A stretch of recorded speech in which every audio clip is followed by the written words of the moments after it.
Oh, this is loud. There we go.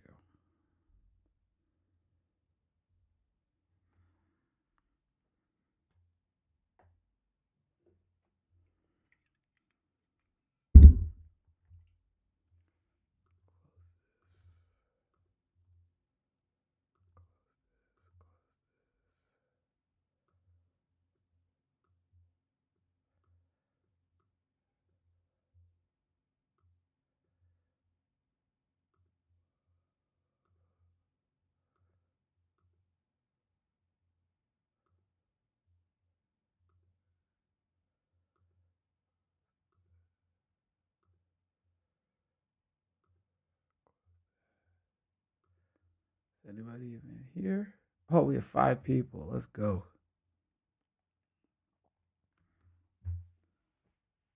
Where's my phone? I don't know where my phone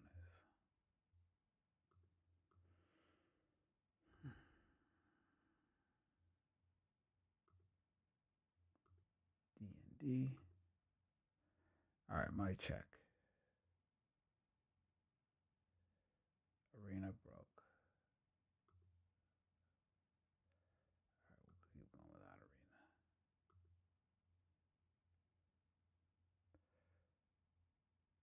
arena. Oh, you can hear me. All right, perfect. Let's bring up the.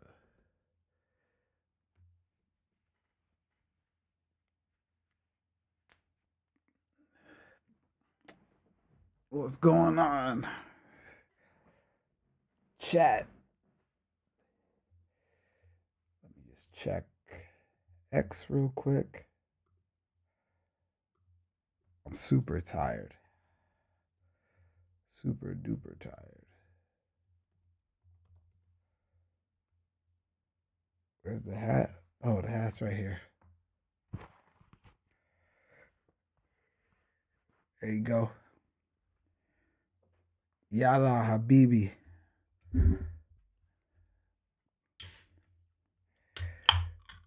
I'm about to take a nap.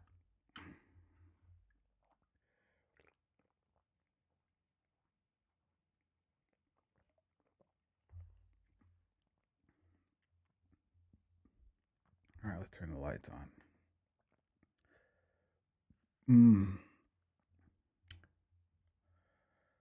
All right, let me go look at my post that I made yesterday. See what I said I was going to talk about.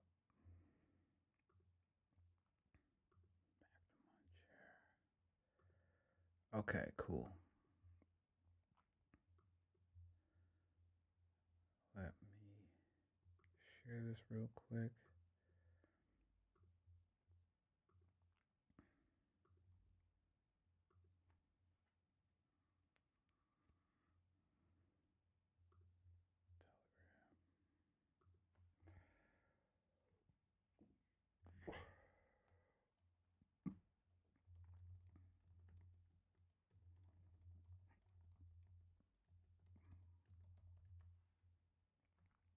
All right. All right. I think I'm going to get started. I can't stay up that much longer. I'm so tired. My jet lag is crazy. It was like a 14 or 15-hour flight back, direct flight back from Breakpoint, which was amazing. So, this stream today, I'm going to cover 4 things. Talk about Magic Block. So, let's put the game in the background. So, we're going to cover 4 things. We're going to talk about Magic Block. We're going to talk about just the accelerator and the things that I experienced there. Things were pretty good. Also, going to talk about Breakpoint and that experience, those couple of days. And then going to talk about the roadmap to re-mainnet, and then we'll just do a little Q&A at the end, although it probably won't be that little because I know people in the Telegram have been asking a ton of questions. So we'll try to get to those questions as well. So actually, I'll go back to myself. So the first thing we'll talk about is the Magic Block Hacker House and the experience with that. Magic Block was fun. It was a pretty good accelerator. Actually, it was a really good accelerator. And the way it was structured is we had three villas. There were 9 teams in there. Obviously, there was us, and then Rush Trade was also in there. Super cool team. And so I got to chat with the founders of Rush and actually most of their team. They have another team member who's based out in Dubai, so we got to meet up with him as well, and just got a lot of really good chat, a lot of really good FaceTime with the team. Also got to meet a bunch of other teams. The Loyal team was there, who were one of the original people that launched on MetaDAO, so I got to get a lot of their reflections and input. There was another team there, Archer, who's doing like a DeFi privacy or a DeFi exchange that they were trying to build inside of Magic Block to make it really fast. So that was a cool team. Then there were a few gaming teams out there that were doing really cool stuff on Solana, where like you could drop different types of items directly into games, and you could basically buy them as NFTs and drop them into games like what were they playing? Minecraft and stuff like that. That was also super cool. So overall, just a lot of really cool teams, everybody working on really cool stuff, and all kind of in preparation for the breakpoint, but also getting help along the way in terms of technical support from things like Magic Block and some of the new tech that they had coming out for breakpoint. So that was super cool. The way the accelerator was run was that there were pretty much two parallel tracks. So, you'd get up in the morning, go get breakfast, then you would start programming. You'd have about an hour or so, and then there would be the morning session. And the morning session would usually be a like a social type, not social, but non-technical, I would say, type of meeting. So it would be about branding or marketing or fundraising or building a team, pitch decks, that type of stuff. That was what was usually happening in the morning, and that was super cool just to get started. And then you would pretty much after that get a little bit of coding done, go get lunch, do some more coding, and then in the afternoon there was usually a technical session. So we talked about stuff like verifiable random numbers, trusted execution environments, which is basically a way to run your magic block in a secure shield, which there's some cool ideas around that. We talked about some of the features of the magic block ecosystem, um, like the leaderboards and the session keys, so that you can basically sign multiple transactions without having to keep asking for a pop up. We also talked about there's a crank that's built in, or basically a way to automatically schedule a task to run every certain number of milliseconds, which is actually something that we're going to be using in uh, in Bloxwap for the game. The UI uses it now, but we're going to put it into the actual program. And so there was just a bunch of really cool stuff. And then overall, it was just awesome to be able to hang out with the team and be able to pick up lots of different information and different insights um, from the Magic Block team. Like the CTO is amazing, and the rest of the team is amazing. So it was just easy to get a lot of information, because anytime there was something that happened, you could hear the team talking back and forth, and it made it really easy for you to figure out, oh, that's how that thing works, or that's how that's designed. So I think overall, the Magic Block, Hacker House, and the accelerator were just amazing experiences. After that, we took a bus from Dubai to Abu Dhabi and headed down for Breakpoint, and then that was also another amazing experience. We got to hear from a lot of people in the Solana ecosystem. I would say the biggest surprise for me at Breakpoint was how many people were there from what I would consider as like the Ethereum ecosystem. That was kind of crazy, because, for me, I don't really know that many people in Solana. I've probably been in the ecosystem for like 3 months, barely. And to see so many familiar faces, or people that were not, that I would consider generally like Ethereum people, showing up to these events was actually kind of interesting. And the type of person I would say that's at these events is definitely different than the type of person that's at an Ethereum event. So it was really a different type of conference than every other crypto conference that I've been to. You know, I'm thinking about things like ETH Denver and what's the other one? Consensus and a couple of other events that I've been to along the way. It was just a different type of crowd here. And you know, some people might think that's good, some people might think that's bad, but it was different. You know, there's trade-offs. So that happened. That was also another thing that happened that I think was really, really interesting. Let's see what else.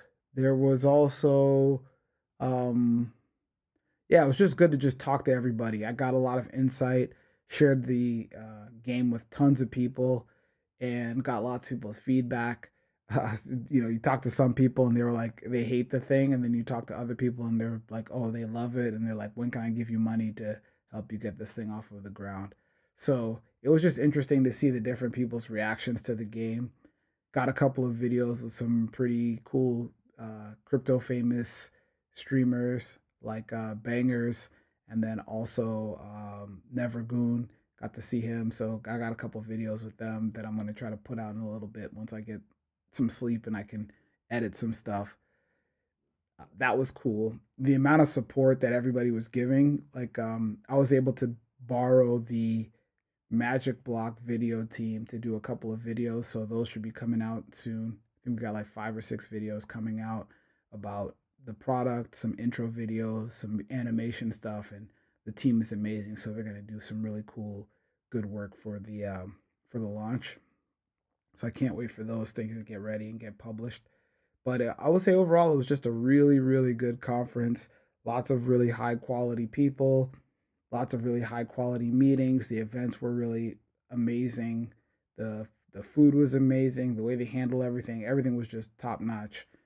So I really appreciated the event.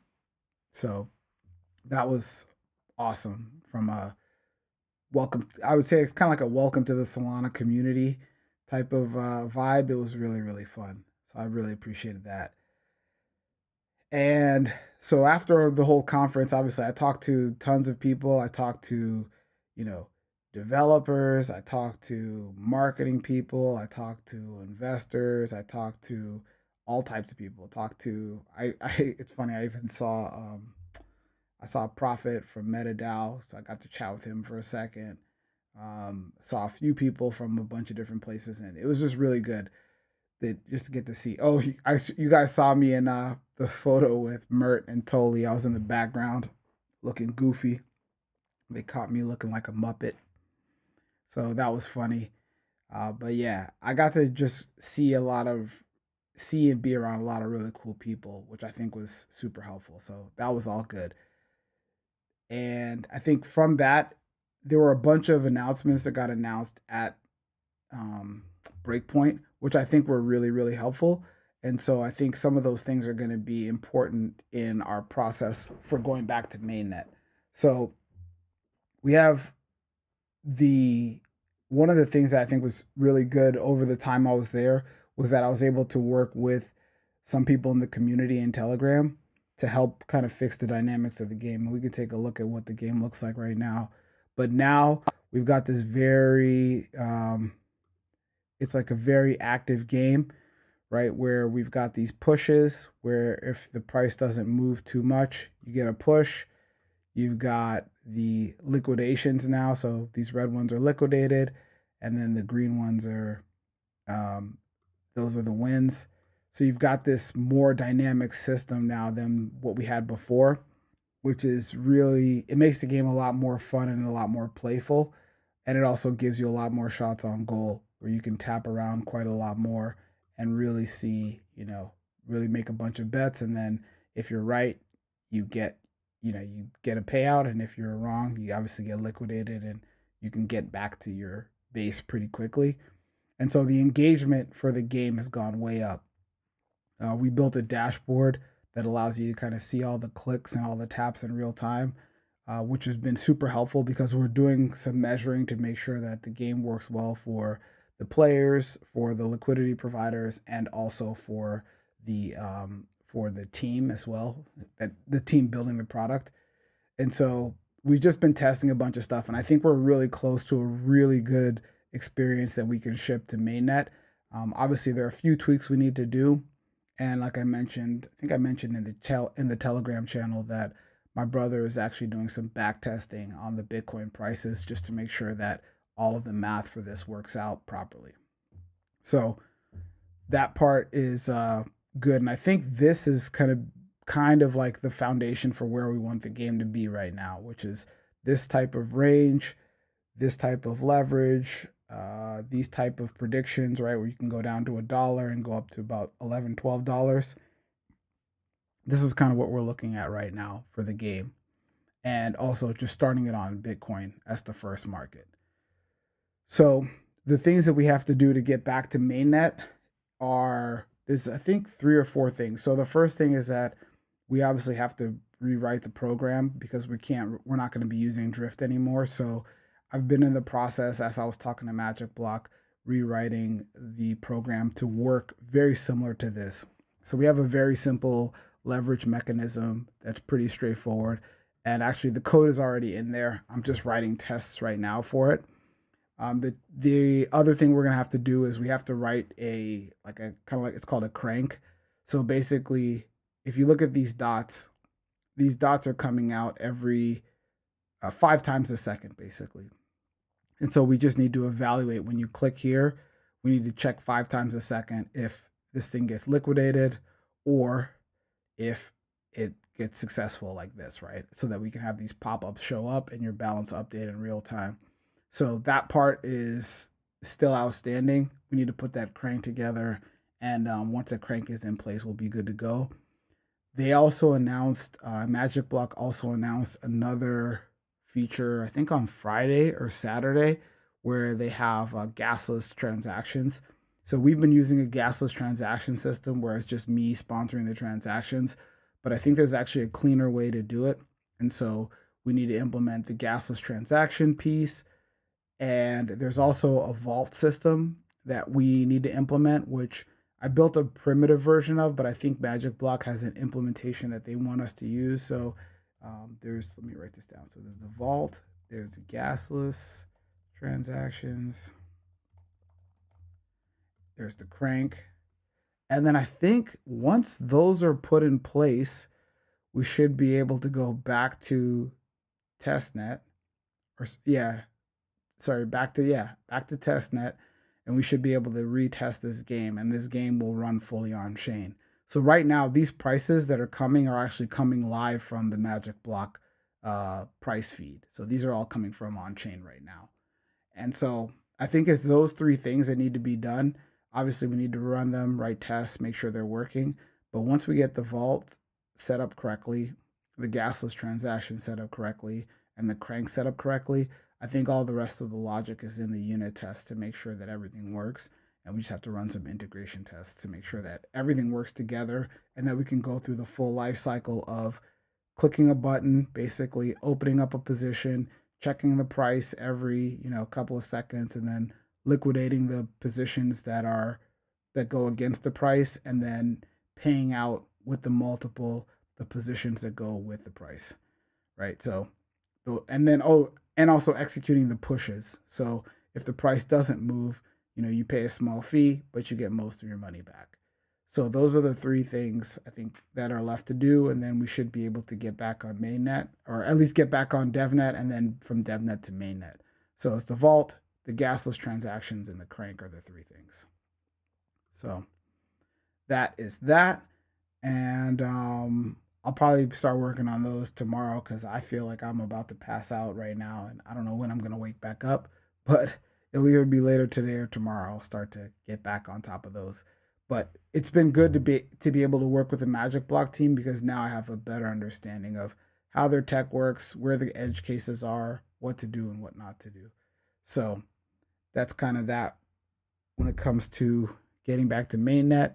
In terms of timeline, I don't know exactly what it's going to be, but it shouldn't be too long. I mean, a lot of the challenge I think with this game was just making sure that the game mechanics worked. And shout outs to the people in the feedback channel who were sitting there with me and helping me make changes and watching us as we were going through and making sure the game mechanics work properly. Because I think that was super helpful for building this out in a way that would be fun and also allow people to keep playing. Oh man, I'm coming back. This is funny. Um, so I think that was helpful. Yeah, I'm almost doubling my money on these things. We're almost back to 100. Oh, and then also, yeah. So that's kind of what the things for mainnet are going to be: the vault, the gasless transactions, and the crank. And then once the crank is ready, all the logic to settle the transaction should be in place. There's one thing we need to figure out, which is with Solana, there's just a limited amount of memory that you're allowed to use, and so I still need to figure out how to handle, let's say 10,000 people all click on the screen at once. We need to check every price against all of the other prices. And so we need to make sure that we can evaluate all of the trades all in one go. And so that's something we're going to need to figure out as well, just to make sure that we understand that piece. But I think that's something that we can figure out and solve with the current program structure. So let's see. All right, let's do some Q&A. I know people are asking questions. So we'll do a little bit of Q&A, maybe like 15, 20 minutes, and then I need to go to bed because I'm about to pass out.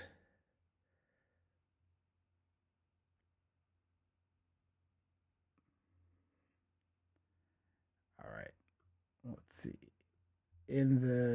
Let's see, what do we have here? We got Habibi. Where's the hat? I put the hat on for you.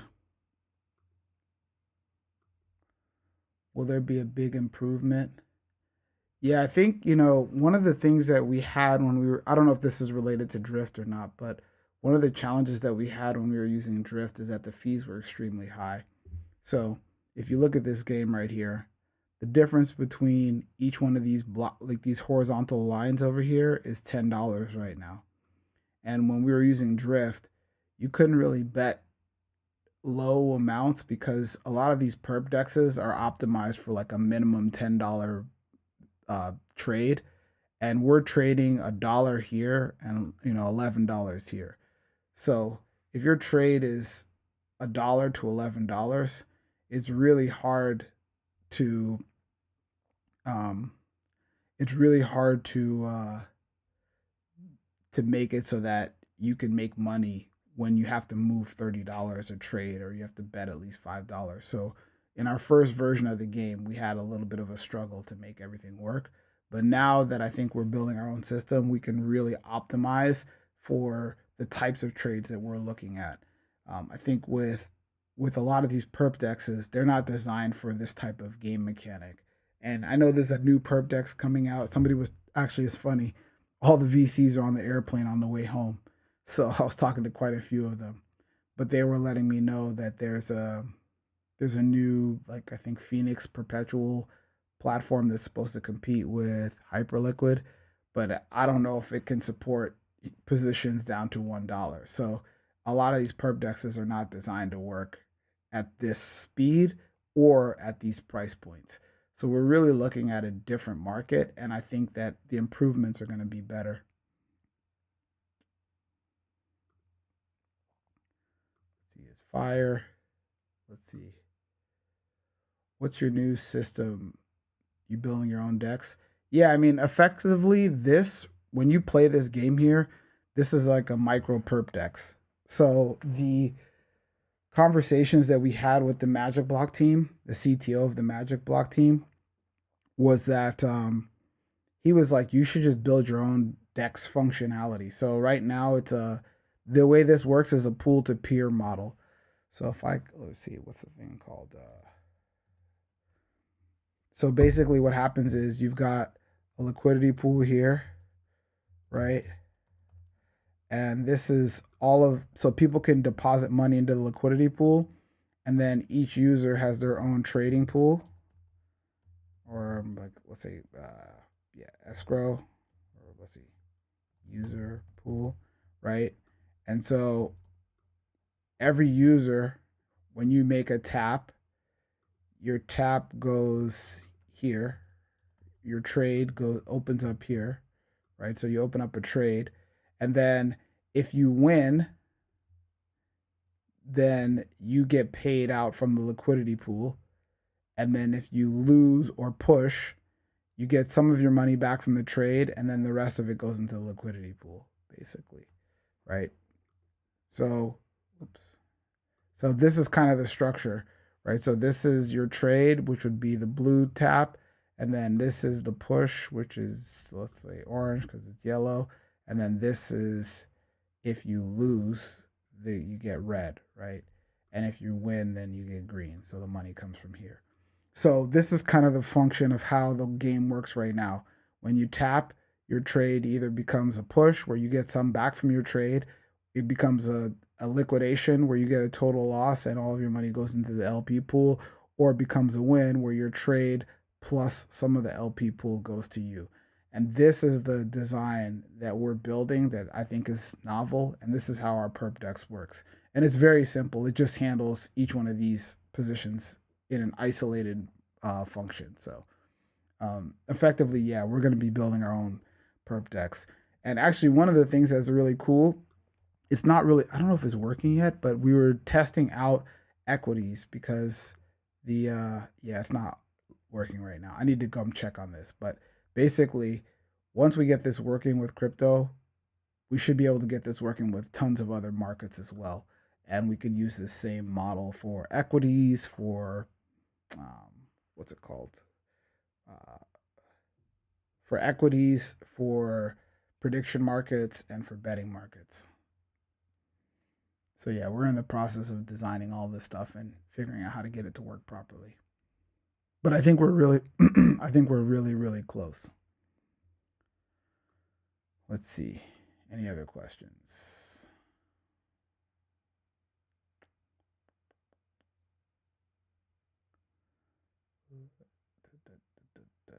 I don't see any questions there.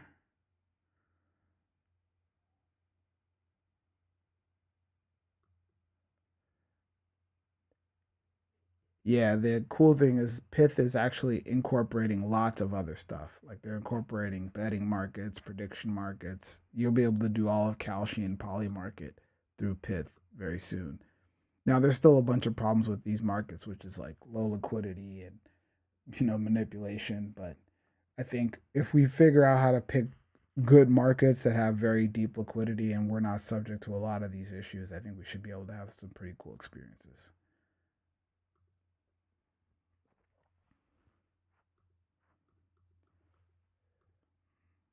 Um, let's see if we have any other questions. Ooh, I'm over 100.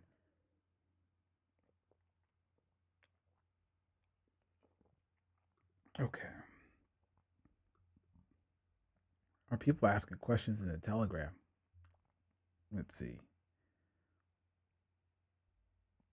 Wild markets today. All the markets are bleeding. Okay, so bleeding is down, right? Down? Yep, down. Look at that.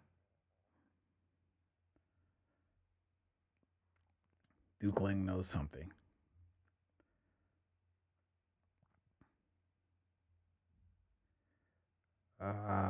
FV is asking something. Oh, about marketing and branding. Oh yeah, we had a really good chat about marketing and branding, which I kind of want to go over, but maybe now might not be the time. I would say that the the woman who's in charge of branding for Magic Block, she was amazing. A woman named Alex. She gave this talk about how to market the product and how to do branding. And I think it's funny because her talk actually ruined everything about how I look at every company now. Because we had this, there was this diagram that showed this intersection of, you know, what your customers want, what your product is good at, and what your competitor products are good at. Let me see if I can find the picture because it was really good. Um, Give me 1 second. I don't know if it's on my Figma or whatnot. Oh, wait, what happened to the lights? Wrong button. Let's see.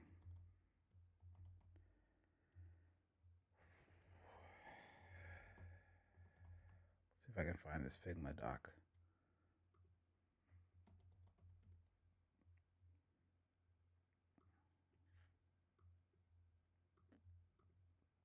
But I think it's really going to be critical in terms of making sure that um, as we're building and mapping everything out,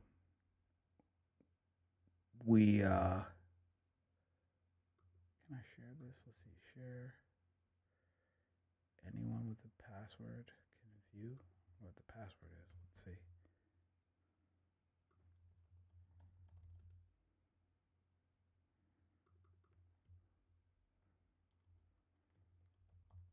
Hmm.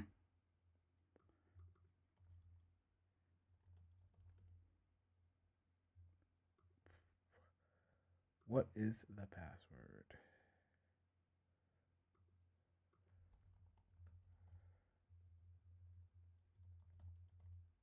1 second.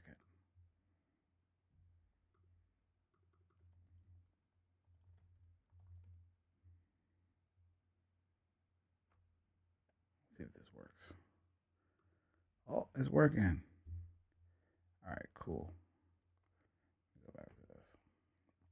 So this was basically the marketing thing that we went through, right? Which is we built our target profile for who we were trying to target for this for Bloxwap, right? So it's like you go through this whole step of, who are you targeting? What are their needs? What are the challenges and pain points?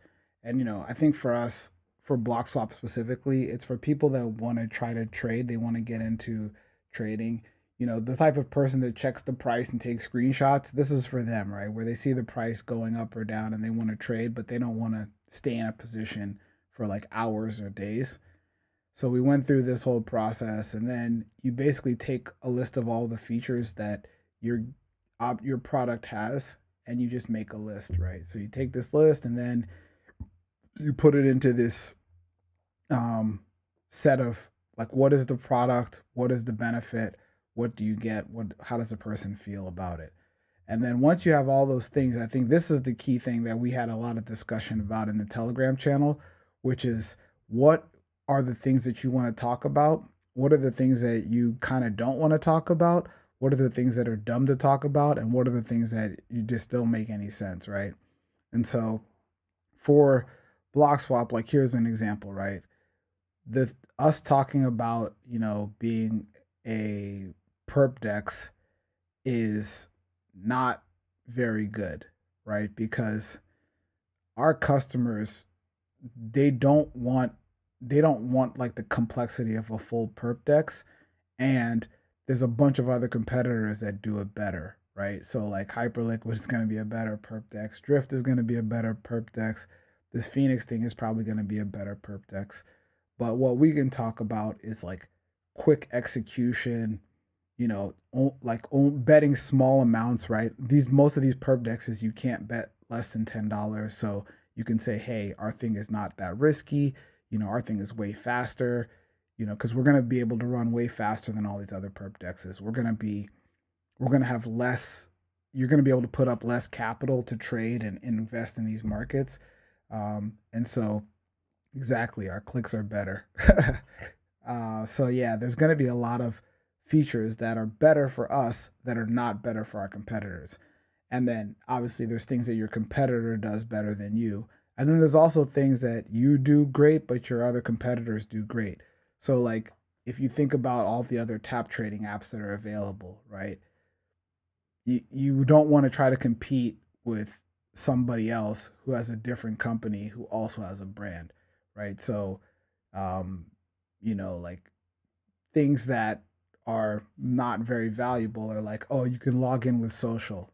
Well, every tap trading app lets you log in with social, and we're all probably using the exact same social login thing. So that's not really a value proposition that you're gonna talk about your company or talk about Bloxwap to other people about. So we go through all this, you build this chart here, and then you need to find the persona or the type of person that's really going to be the user of this thing. And I think with Bloxwap, we fell into like the jester, right? Who's somebody who's like, you know, somebody who's like more of that emotional type, right? Optimistic, this like we're here for a short time, not for a long time, kind of just live your life and have fun. And then the other person or the other category we came across was the explorer. And these are the people that are kind of like early adopters. I would say a lot of the people in crypto, right? You found crypto before your friend did, or you're the one that's telling your friend about it. And it could be crypto or AI or any other thing. But those are the two brands that we're targeting. And then you build your whole brand up from this. So that means like you build the logos, you build the colors, you build everything from this like document here. You don't try to make everything before this. And I think we came into some pretty cool ideas in the group chat and made it so that it's really helpful. Because the funny thing is, if you look at this and then you go look at some other company, right? Like if you just take this and you go look at, like, I don't know, um, I guess like one good example is Apple, right? Every time you look at Apple, you see them talking about how their phone does some feature that Android has done for like 10 years, right? But Apple does it with like privacy or whatever. They only talk about their feature like nobody else matters. They're not comparing themselves to anybody. They're just talking about what's in their winning zone, and that's how they market and advertise. And you see this with lots of tons of different brands, right? You see like luxury cars or whatever, and it's like, dude, the Honda Accord is better mileage or whatever. But when you're arguing about gas mileage, you're talking about all these things that are down here that everybody can try to fight on. Everyone's trying to fight for gas mileage. Nobody's trying to fight for these other high end things that separate your brand from the rest of the consumers. So once you go through this whole process, it really ruins how you think about all these other companies, because you're like, oh, now I see why Rolex only talks about a specific thing, or Ferrari only talks about a specific thing, or Apple only talks about a specific thing. And then the run of the mill brands, they're all fighting in this risky, dumb losing zone for like who has the best gas mileage, or who has the best, fuel economy, or who has the best, the most amount of seats in the rear row, or whatever the thing is, where everybody's in this, this battle right here, and they can't separate their brand out from everything else. All the cars look the same, everything looks the same. So it kind of ruined me. But but yeah, we can have another talk about this later, because like I said, I'm probably 2 seconds from going to take a nap. Let's see. Are there any other questions? If there's no more questions on X or on YouTube, I'm gonna turn this whole computer off and go take a nap. I mean, it's actually not that late in Dubai, right? It's like plus 12 hours from here, so it'd be like 11 p.m. over there, which is actually not that late. But the flight back messed me up because I was asleep random times. The sun was up pretty much the whole flight back, so it was bad. I didn't get too much sleep. Let's see if there are any other questions in. Oh, we're supposed to be going down. You guys said right, down. Oh, how are we going down? Let's go down. There we go. Come on down.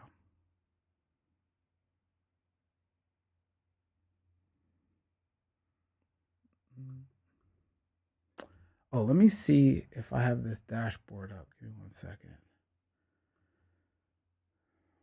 One sec. Where's my?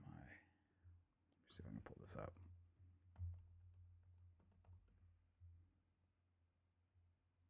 Yeah, this is not gonna work. Not gonna work. Never mind. I thought I was gonna be able to pull something up, but it's not gonna work. So yeah, the so for mainnet we got a few things to do. We have to do the vault, gasless transactions, and the crank.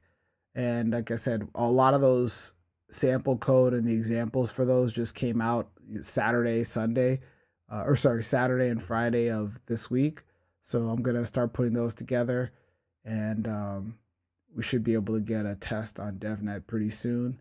And then obviously we have to go through the whole marketing campaign and everything like that. But we want to make sure that the marketing follows this, right? Our marketing should be about what's in this winning zone. And I think I came up with a document that I shared with a few people in Telegram about what our winning zone characteristics should be. And so we want to make sure that we're focused on the winning zone marketing campaign and not talking about things that all of our competitors are doing, because it's going to either be dumb zone or risky zone, right? So things that our customers don't want that we're talking about, or things that our customers do want, but everybody else is doing the same thing. So,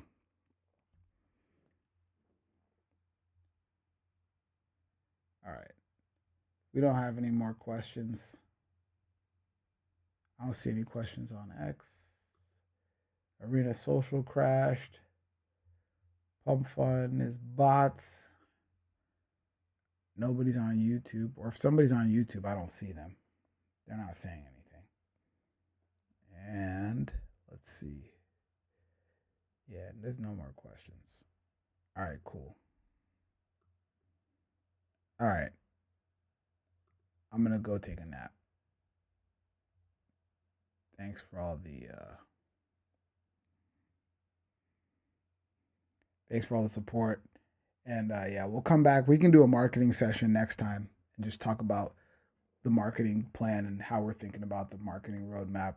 The one thing though is that obviously I think we don't want to really spend our marketing resources until we know we've got a good product and flywheel. So we need to make sure that the actual product works well. And I think with what we had before, it wasn't really that smooth. We definitely had some technical, not technical, but just use what's the word? Like there was just some the user experience wasn't really that great before. You know, you would click and you would place these trades and you would lose money pretty much just straight up because there wasn't enough volatility. And I think now that the volatility is visible and visibly engaging, I think there's a much better chance for people to have a better experience with the current version.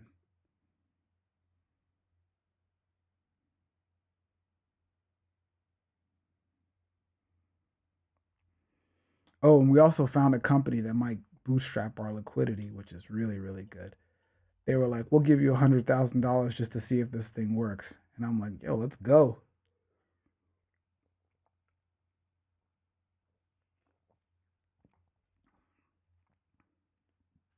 The amount of relationships that we made on the ground floor, are like boots on the ground, just walking around Breakpoint, were amazing. So, all right, I'm out. Thank you, 124 people that showed up. We'll do another stream in a couple of days when I'm back on this time zone.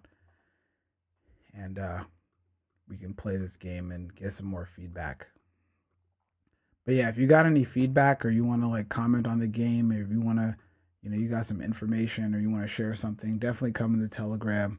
We do have a couple of mods that are kind of crazy in there. So shout outs to the crazy mods. They're just trying to avoid the scammers and the farmers. So if you can just get through them, you'll be good. Whoa. Jeez. Just got liquidated. If you can get through them, then you'll be good to go. So wait, I thought the price was supposed to be going down, not up. Okay, we're back down to. Okay, I'm gonna stop playing. I'm broke even. All right, I'm about break even. So yeah, we have a couple of people in the chat, but you should be able to get through them. If you got good questions, the uh, the um, the Telegram will be helpful. All right, I'm out. If you can't tell, I'm tired. I'm mad tired. All right, have a good one. I'll see you guys on chat, and I'll be posting updates as I get these issues resolved for going back to DevNet, and then going back to mainnet.